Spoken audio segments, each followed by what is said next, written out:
Joining us this hour is Laurie Toye for a discussion of her book, A Teacher Appears, An Introduction to the Ascended Masters of the I Am America Teachings. Laurie has joined us over the years to discuss what happened to her decades ago when, in the middle of the night in 1983, she had a bedside visit from the Master Saint Germain, who later returned with 4 of his friends, teachers in white robes, who presented Laurie with a map of America. Earth changes and consciousness changes are partners, as her map shows, and which I've included in my new book, Future of Human Experience. Laurie's going to talk to us about her own experience with these ascended masters, this time in human history, and what we can all do to manifest our highest good for the good of the cosmic plan. Laurie, thank you so much for joining us, and I'm so glad to see you've written a new book, A Teacher Appears. Hi, Zoe. Thanks for having me back on the show. You're welcome. Well, this book is a compilation of many of the teachings you received so many years ago. Talk to us a little bit about your initial experience, and then maybe we'll talk about how the map might look different today, or if your perception has changed, or how things might be different. Well, of course, these teachings began when I was 22 years old. I had walked into a health food store. I was an advertising sales rep, and there I met a woman who I was to pick up an ad from, and she pointed her finger at me and said, "You have work to do for Master Saint Germain." And at that time, I had no idea who Master Saint Germain was, let alone an ascended master. So I asked her, I said, "Well, who is Saint Germain?" And she said, "Come to my back office." And I went into her back office, and there on the wall was a picture of the Master Saint Germain, a person that when I saw the picture, I thought, "Oh my gosh, I think I've known this person before." And so that was my first introduction to ascended masters and the fact that they may even have spiritual teachings. She began to share spiritual teachings with me and became one of my first teachers of the ascended master tradition. Let's start right there with the ascended masters. What does that refer to, and who are these beings?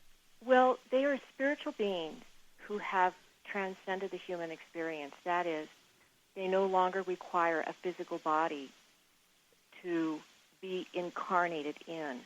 They have gone through the cycle of lifetime after lifetime and have, much like Christ or the Buddha or any of the great avatars that have led the worldwide religions that we now know and understand, they ascended to a new level of comprehension or reality.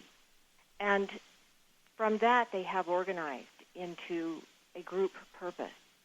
And the Ascended Masters now are a group, a brotherhood and sisterhood of light and sound, who are pledged not only to protect our spiritual growth and evolution, we as humanity, but also they are pledged to protect all the human freedoms on this earth. Because through them, they see that freedom is the only way that we can achieve our own spiritual liberation and move and transcend to another level of realization. And, of course, with earth changes and what we see happening in terms of the unraveling of governments and a great sort of sea change worldwide in terms of people wanting this kind of freedom and rightful representation in how their lives are determined. When you talk about freedom, though, it's not just freedom from without, it's also a certain kind of freedom within. Talk to us a little bit about, at the time when these beings started showing you things, I remember you saying at one time that it was pretty upsetting. You had young children, and what they were showing you, if anybody's ever looked at the map, and they can go on your website, www.iamamerica.com, with spaces between I am and America. Is that right, Laurie? Yes, they can go to imamerica.com, but they can also go to laurietoye.com. And that's spelled L-O-R-I, Toye, Toye.com. And you can take a look at the map, and when you see it, you go, oh, my God, where's California?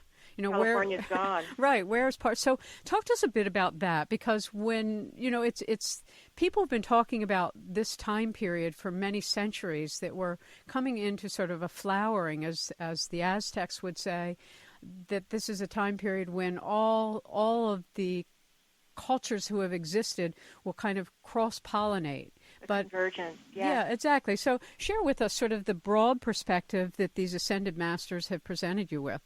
Well, it's been a stark juxtaposition from where I thought I would be in life. You have to remember my beginning journey. I was extremely conventional. I was a Missouri Synod Lutheran Church member. And I had been involved in advertising to some degree. I had done some projects on my own, but for the most part, everything that I had done was pretty conventional. I was a mother of 3 children. But when I began to read the Ascended Masters' biographies, I was just intrigued with their stories of love and courage and endurance.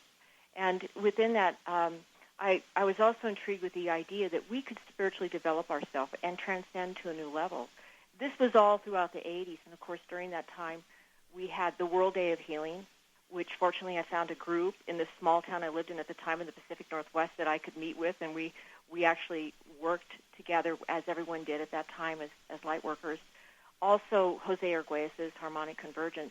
I feel like these were 2 very remarkable key events that happened in the 80s that really swung open the door from metaphysical and new thought into the 90s.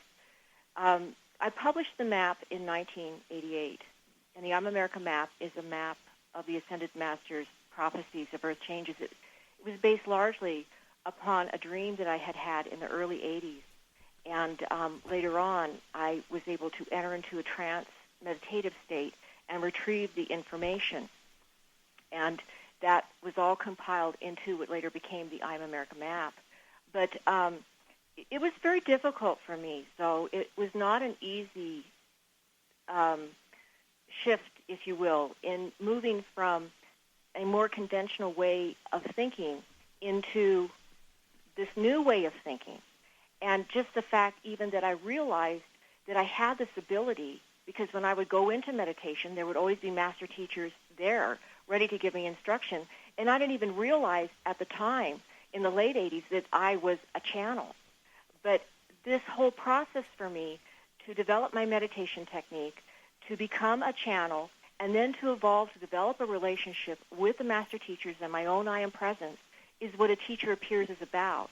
It's about how they presented this very profound message of change, a change that would happen not only with earth changes, but would happen in our social structures, in our economy, in our culture, a change that would happen everywhere, and how they worked with me to develop not only my trance techniques, but also to grow and evolve spiritually so that I would be able to share this message with others. When anybody enters the path of self-refinement, which is ultimately what we're talking about, and all traditions planet-wide, for any serious seeker, discovers that they're all teaching the same thing, which is a kind of unity consciousness, that we might experience ourselves as separate and individual and unique with our own desires and needs. But at a certain point in your life, you can find a way to have a certain ongoing open-hearted compassion and empathy so that you don't feel the separateness. When you look at these beautiful 51-some teachings, I remember you said that there were 60-some sessions originally, and you were like a secretary basically taking down dictation. I was like a telephone in the beginning. My whole approach to the material almost seemed very obtuse in the beginning, because I would hear what they were saying, though, and then I would repeat that to the tape recorder. And then Dan, who served as my monitor at the time, then he would ask a question. I would relay that question back, and then we'd get an answer. So it was this very slow process. And in the beginning chapters, I talk about that I just wonder, how much, because we were tape recording these sessions, how much empty space was going to be on the tape at the time. But as I moved along through what I would call their portal of gratitude and appreciation, because to the Ascended Masters, they feel the best way for us to open up to these new energies is gratitude and appreciation, a very profound spiritual concept, simple in stating it, but profound in terms of applying it. But the other thing, too, that they taught that was most fascinating is they would constantly say, you must heighten your energy to reach us as we lower ours to reach you. And you could actually feel that. And I talked about in one of the chapters just how during this time period I felt they were clearing my heart chakra, because it also seems as if the appreciation and the gratitude is the foundation of love. So there's no doubt in my mind that they were helping me to evolve my chakra system, especially my heart chakra, so that I could communicate with them in a clear manner. And when you kind of look at the broader picture of what the Ascended Masters are trying to encourage us to do, as you just mentioned. What are the primary challenges that we as Americans seem to face? In terms of what, so? Well, in terms of not only our awareness, but our actions. Well, there's a lot of issues that are facing us today in terms of the changes that are coming. Of course, one that I see that is very apparent is global warming and climate change. And I think that many of us are asleep at what is really happening. And I'm personally of the opinion that we are probably beyond tipping point on what is really facing us, and it's going to be huge. I do also think, so for us, we may not see the worst of these changes in our lifetime, but I do think that our children and their children will see them. And I feel that this information was given as a type of divine intervention, and I feel right now that only through our spiritual practice and spiritual cultivation can we change the possible course of events. Master Kutumi often says, within your heart is the gentle revolution which can redirect the course of such events. Mm-hmm. So that is where I feel why this is important. It's interesting. I don't think that when I first received this information, I think this is why it was never published, that I could have published it then. I don't think that I had the wisdom or really the eyes to see or the ears to hear, which in the Master's terminology is maturity, to accurately portray this information in a way that it could really help others to begin to cultivate their own spiritual practice. One of the things that I think everybody talks about at this point in time who is looking at the choices that are being made planet-wide about the environment, about human relations, about the animal spectrum and what we do or don't do that's reverent, and that all of these things are private choices. I've often referred to the whole complex as a death economy, meaning that we look at things as exploitive resources, whether it's an animal or gas under the ground, and without a great deal of caring about the long-term impact of the short-term choices and desires. And that seems to be the biggest part about maturation, because children want what they want now. Yes. And as we mature, we're presumably looking out for everybody's welfare to the best of our ability, though that's not what we necessarily see from the quote-unquote adult society. Well, there's a real conflict in our culture and society right now. Everyone wants to be happy. They think that happiness is the overall goal of a good life. But for me, and what I've learned from the master teachers, it's about living our life with purpose and the innate divinity that we're each given and cultivating that divinity. But that was very fascinating that you mentioned the animals, because one of the prophecies, and one of the master teachers, Kutumi, comes in and a teacher appears, and he talks about that during the times of change that many animals, both wild and domestic, will become extinct. And I think I blogged something on my Facebook page a month or so ago about that they're discovering now that because of climate change that indeed the wild herd of elk and deer and other wild animals will likely be depleted because of climate change. Mm-hmm. We just don't have any idea, what this is going to mean in the long term to our ecosystem. And it's interesting because when I've interviewed futurists or physicists or people really looking at, the 100-year ahead landscape or the 200-year ahead landscape rather than the 2-year or the 1 year or even the 10-year perspective, they have a whole nother way of evaluating what we should be doing. And that's why I bring up unity consciousness, because I found over the almost 30-some years of interviewing people from so many different fields, it was the one thing everybody who's doing whatever they do, whether it's zoology or astrology or astronomy, everybody comes to the same place of unity consciousness. So let's talk a little bit about the way that in these various 51 teachings, they're very particular and they're very specific, which you've done a beautiful job of summarizing at the end of your book. Thank you very much. Yes, and also what I did do is, it's 2 stories in one. I wrote these little intros for each of the teachings so that people could begin to kind of understand why would they give us this teaching at this moment, because they seem, wow, this is very inordinate. But what I wanted to show was our very mundane life, and then that hero's journey as we work to find the transcendent. And it seemed that at every moment we'd have a problem or an issue. The master teacher, the spiritual teacher, then would have their solution. It's always interesting because a master teacher or spiritual teacher, an ascended master, will never tell you what to do. Instead, they repeat the laws, the universal principles and the laws, and explain how they may apply to help your situation or circumstance. And so that is carried out throughout the whole theme and within the book itself. It's also a bit of a primer, if you will, for someone who's new to this type of information and they want to learn how to open and receive either their own intuition, connect to a personal spirit guide, or connect to an ascended master. There's a lot of technique that's given in here that I believe anyone else probably could use. But back to where we started with this, and you're talking about the universal consciousness. Indeed, I believe, too, and this is carried out as theme and variation throughout A Teacher Appears, that it is the Christ consciousness, or unity consciousness, that cultivates friendship, love, brotherhood, and oneness. And this, I believe, too, is part of the divine intervention that we need on this earth in order to effectuate a positive change.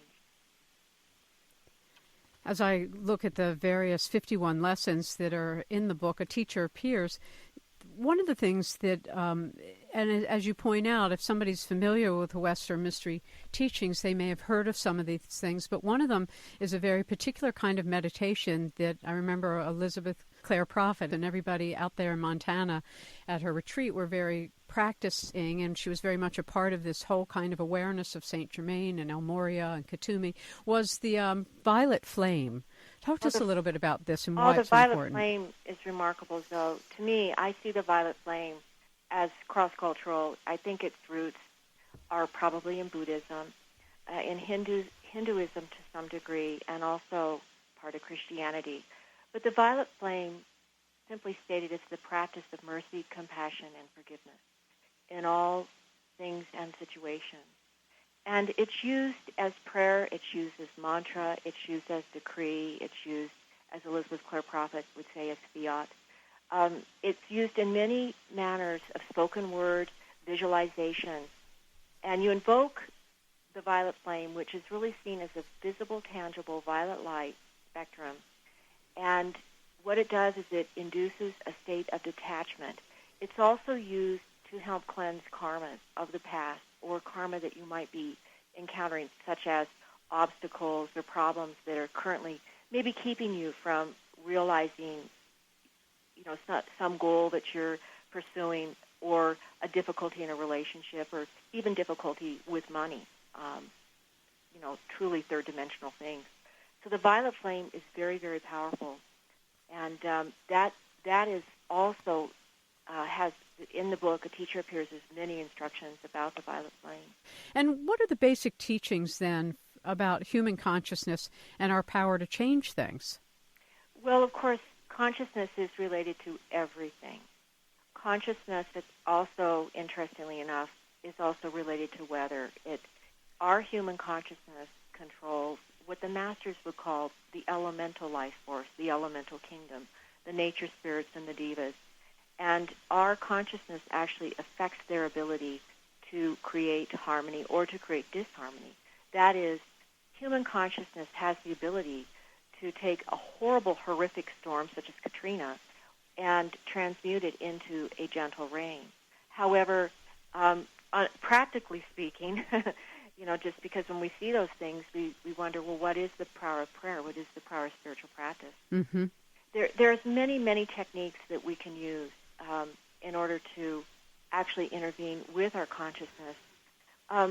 One of the first lessons that they gave that I thought was really interesting is they talked about the spirit-to-human communication, which relies on the development and openness of our heart chakra. So it is still, as in many Native American teachings, and that we'll find probably also in many of the Eastern traditions, it is our open heart, it's our gratitude and our appreciation for life that is the first essential attribute to cultivate.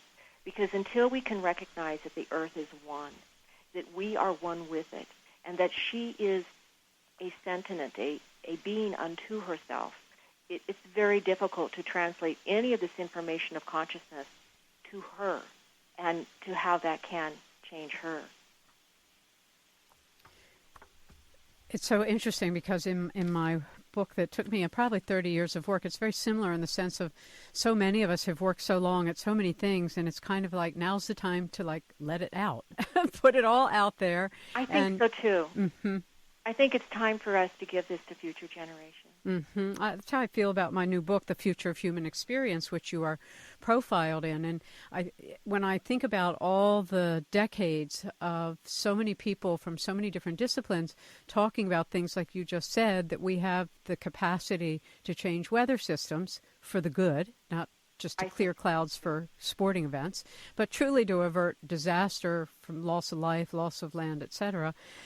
But there aren't a lot of humans, truthfully, not in the Western industrial society, that know this or believe it. It's the indigenous peoples worldwide, presumably the poor people of the earth, who still practice this at oneness with nature. So it's and unfortunately, as we get into global sea levels rising, I think it will be third world nations that will be the most threatened.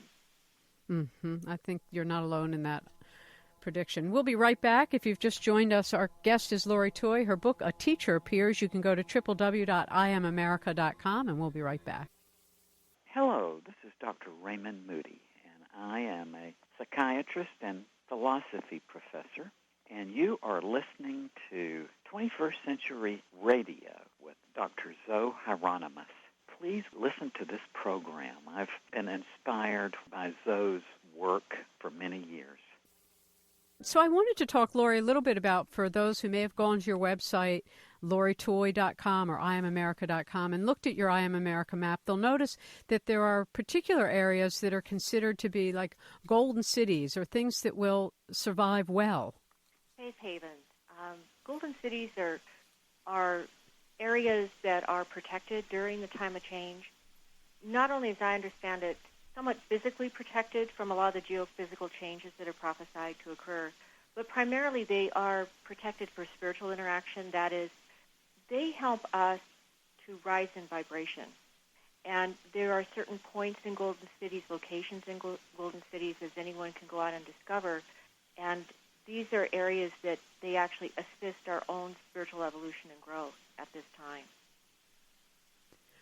I can imagine a lot of people looking at the map, if they're not familiar with this, and thinking, well, I better leave wherever it is I am and go set up shop someplace else. Talk to us a little bit about that in terms of the intentionality of some communities actually knowing that they're part of preserving something for the future, and others who may be led there in the, in the 11th hour. Exactly, or as the master teachers would call the twilight hours. They allege that there'll be some that never will awaken, but there will be those who will awaken even in the twilight hours at the last minute. The golden cities really are something that you must have an inner call to go to. There's 5 of them in the United States. There's one in Arizona. There's one in Illinois, Indiana, another in Georgia, North Carolina, another in Montana and Idaho, and then the final one, the 5th one, is in Colorado.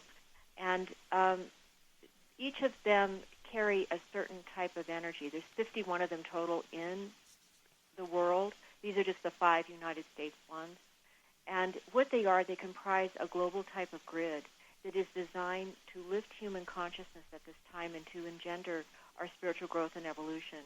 According to the spiritual teachers, they interact with Mother Earth and certain spiritual teachers and master teachers to help raise us not only in vibration, but to allow us to have interaction with the 4th and the 5th dimension. And that concept is really important because as we move and grow into the new times, the spiritual teachers always keep reminding us that we need to learn to see and hear the intangible physical forces. And they call this the eyes to see and the ears to hear. And this is a new set of laws of the unseen.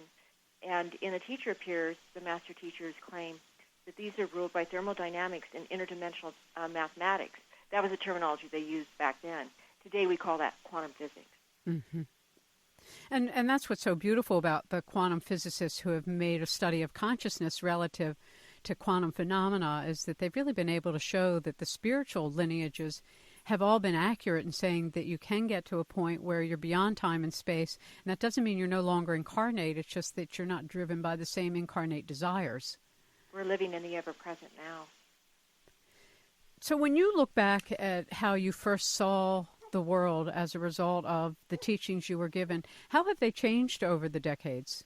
Oh, remarkably. When we first released the I'm America map, and these teachings really are a great ancillary teaching to go with studying the I'm America map, which is the prophecies of the United States, we felt then, though, that these changes were just around the corner. And who knows, maybe they were. But I think by releasing these teachings and raising awareness and starting many of the different earth healing groups, people doing spiritual practice, people honing their consciousness towards what could possibly happen,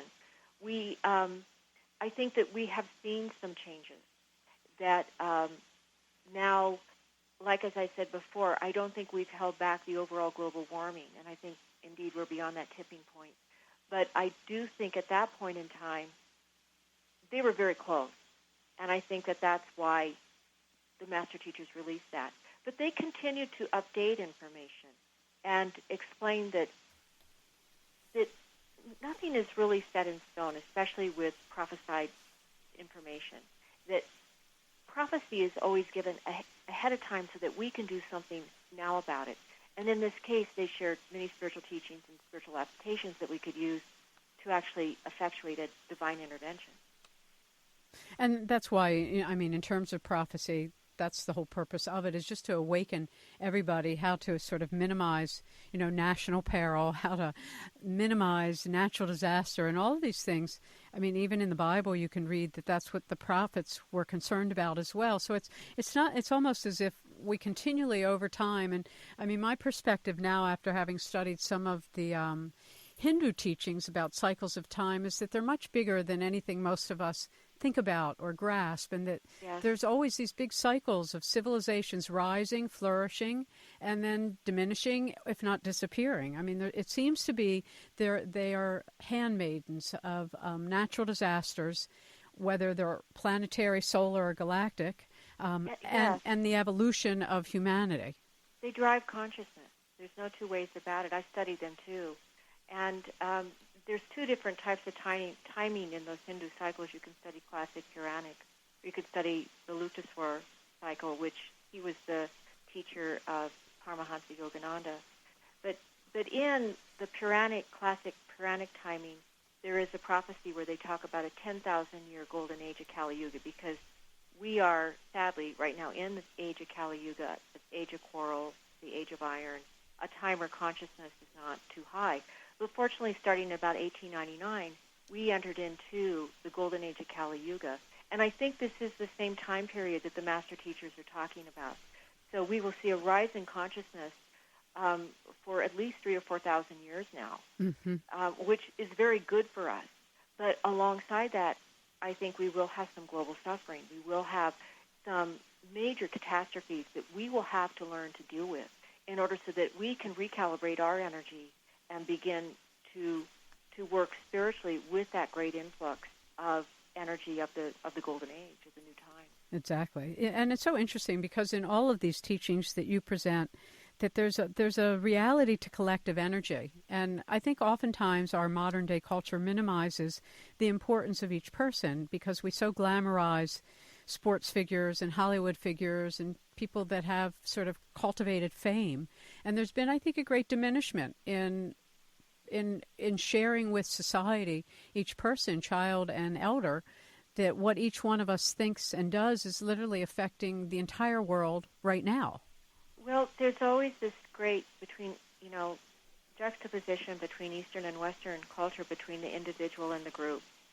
And I honestly have come to the conclusion we need both.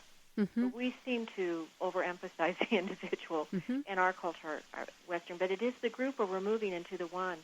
Interestingly, individual as a word, its Latin root is individus, which means cannot be divided. So I feel that when we talk about individualization from a spiritual philosophic point of view, we're talking about the development of the individual to play an archetypal or a very important role within the group. And I honestly think that this is some of the teachings that the spiritual teachers are getting in all of the I'm America material, and especially they engender in A Teacher Appears. Mm-hmm.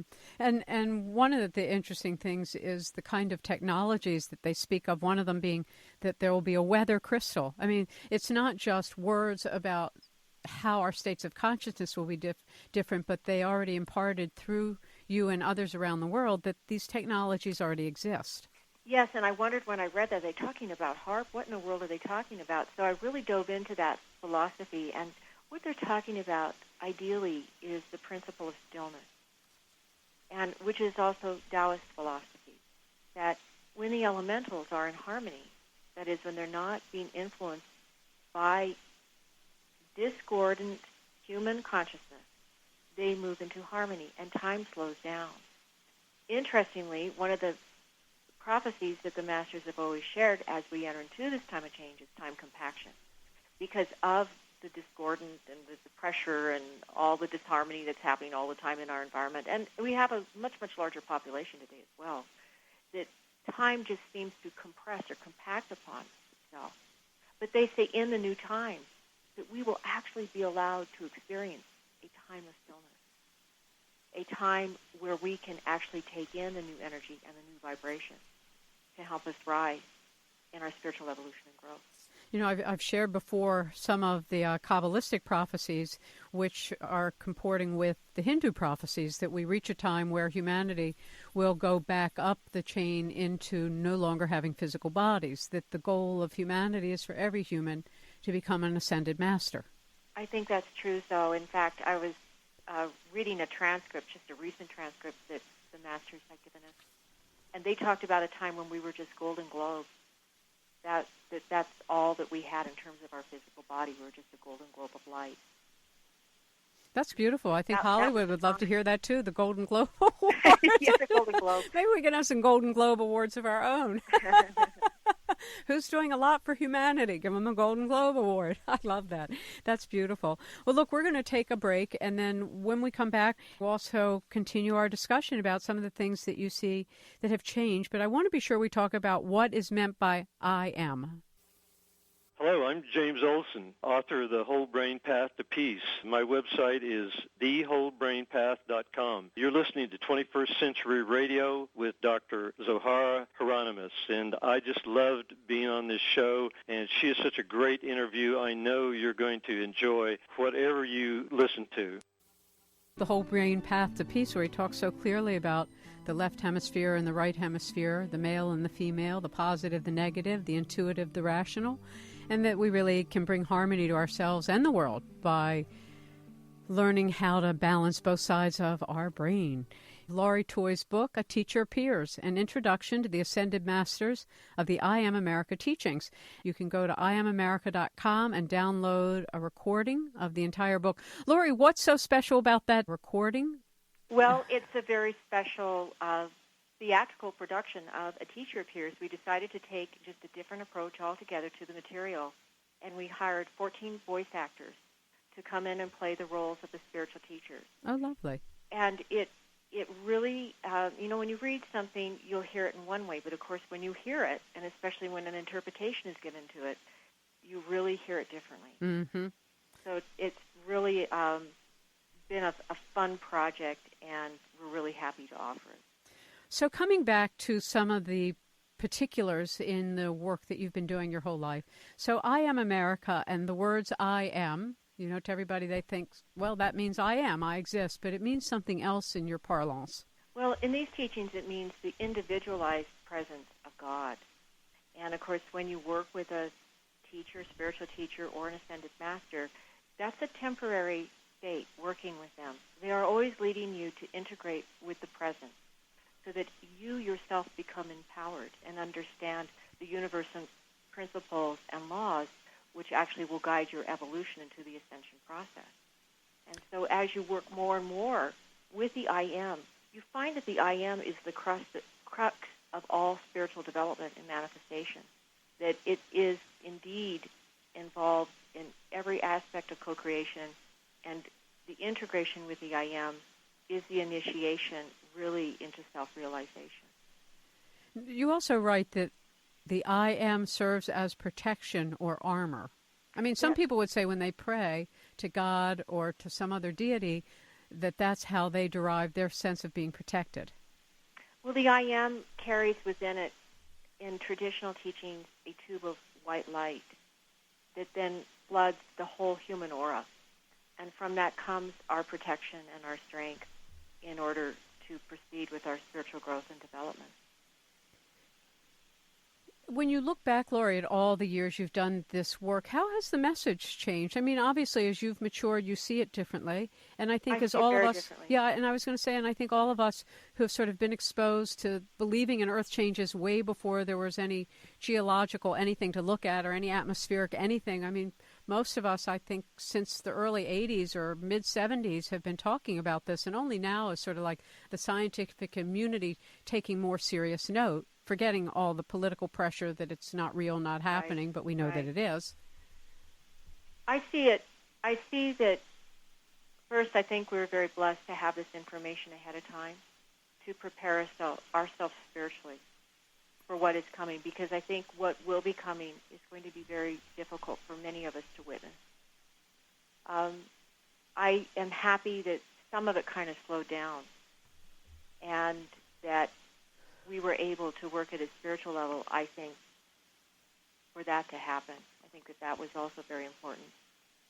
But what I also see, which changed for me, is there's much more integration. I'm able to see a direct relationship in my own life with my own states of consciousness and what manifests in my life.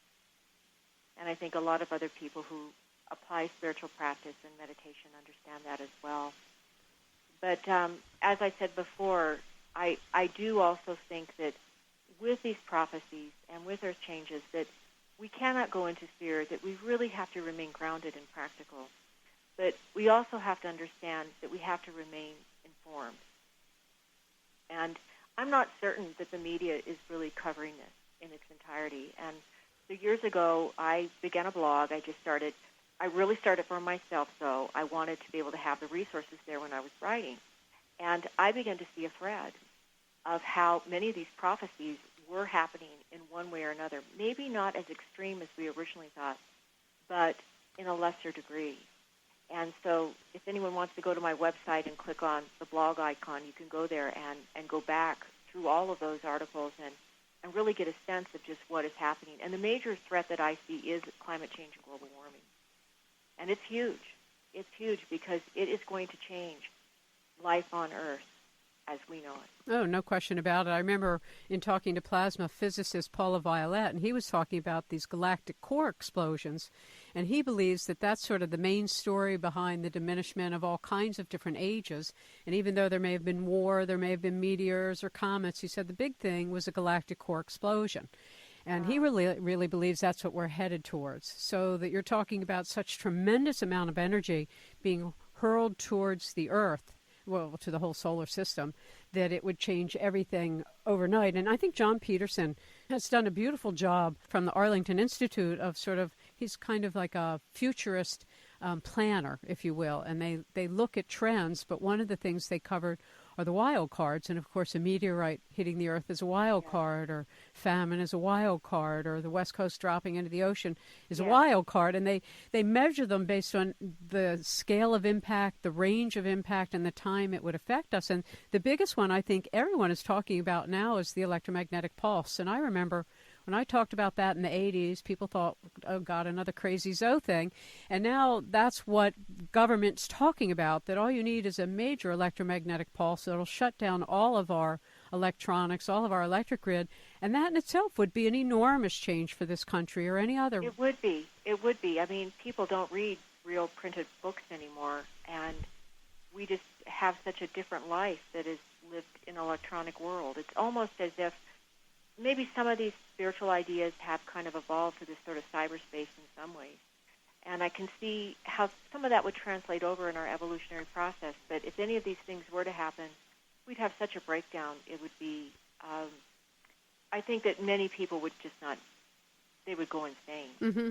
Well, that's of course one of the things all the spiritual lineages speak of, and that's why preparation with an inner life is so important, because outer lives can go upside down in a moment's notice. And if it happens, things can change very quickly. Exactly. If it happens to billions of people simultaneously, that's a lot different than a single household catching on fire. Yes. And go ahead. Well, I really feel that there are physical things that we can do that are important. And the master teachers have always said, to put your investments into tradable resources, get into precious metals, to own your own real estate, to grow gardens. And interestingly, in A Teacher Appears, they talk about that seeds, and I think especially heirloom seeds will become tradable commodities. No question. I agree with you entirely.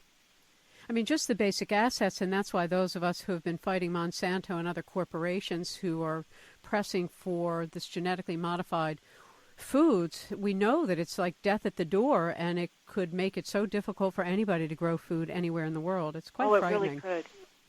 It really could. And so I think it's important to support those who, will distribute heirloom seeds, and that's definitely the way that I move toward.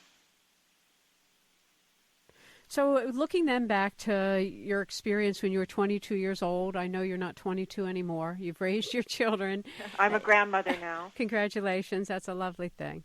So when you say, to everybody in the listening audience, we're going to see some of it, those that are living, but it's our children and our grandchildren, our great-grandchildren who are really going to go through that very difficult couple hundred years, I believe, that we're beginning now. And what advice do you have for parents and grandparents listening? Well, I think it is important to get them involved in any type of spiritual practice because of all forms of preparation, spiritual preparation is the most. If you have your faith intact, your faith really can carry you through any difficult time. Well, go ahead. And of course, also the other preparation. I'm in the beginning when I started with this, though I wasn't into food storage, but now I do advocate it. I think you should have some. Mm-hmm. I think you should be wise in that. I think you should use it and not just let it sit and collect dust. It's something that you actually use and incorporate, into your lifestyle. But there's a lot that is involved in spiritual preparation and developing a oneness with Earth. Also, as we talked before, unity consciousness, to developing a sensitivity to all of life, and seeing that all life is interconnected as one, I think is perhaps one of the most important messages to share with the generations to come. Yeah, I believe so as well. And as you point out, all journeys are spiritual journeys, and so we might, have a great deal of pain and anxiety about watching Earth changes or so many people lose their lives, but at the same time, that's part of the journey. I mean, and people will say, well, souls who are coming in now come in fully aware of what's coming, so they're really great souls that are here for the cleansing. And I think that many of these great new souls are coming in to raise the vibration of Earth. I think they have a lot to offer. Mm-hmm. I do too, and I've interviewed P.M. Atwater and others who talk about this new generation of children who have such devotion to the Earth and service, and they're unlike other children. They're just much more consciously aware and much more interested in being of service. The spiritual teachers have talked about that. They call them the new children. They're also known as the indigo children, children of the seventh Manu. But they are a new generation, a wave of souls that are now coming to Earth to allow us to grow in our spiritual growth, and also they are here to raise the vibration of Earth. Well, amen to I am. Thank you so much for being with us, Lori. Again, pleasure to be with you again. You're welcome. You go to www.iamamerica.com or www.laurietoye.com, and don't forget, you can download a recording of this entire book. 21st Century Radio is produced by Hieronimus and Company. Our executive producer and research assistant is Laura Kortner, and I'm Dr. Zohara Hieronimus. And remember, we do need more love in the world.